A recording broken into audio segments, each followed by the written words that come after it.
Finally বাপের বাড়িতে চলে এসেছি। আর এসেই ছাদে চলে এসেছি। মা সুন্দর করে বিছানা টিছানা সব করে দিয়েছে। আমি এই যে একদম সানস্ক্রিন নিয়ে রোদে বসতে চলে এসেছি। আর আমি আপনাদেরকে দেখাই আমার মা কি সুন্দর করে ছাদে আমার বন্দোবস্ত করে দিয়েছে। এই যে, যেহেতু আমার সি সেকশন হয়েছে আমি খুব একটা নিচে বসতে পারবো না, তাই জন্য মা এখানে এরকম উঁচু করে বিছানা পাতার বন্দোবস্ত করে দিয়েছে।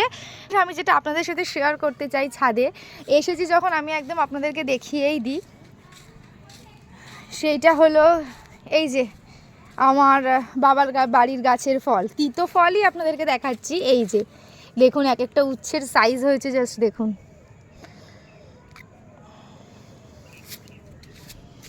প্রচুর ধরেছে গাছটার মধ্যে, মানে প্রচুর প্রচুর ফল ধরেছে, ছোট ছোট আরও ধরে রয়েছে গাছের মধ্যে, মানে খুঁজলে পরে এই যে প্রচুর ফল রয়েছে। এগুলো আরও বড় হবে।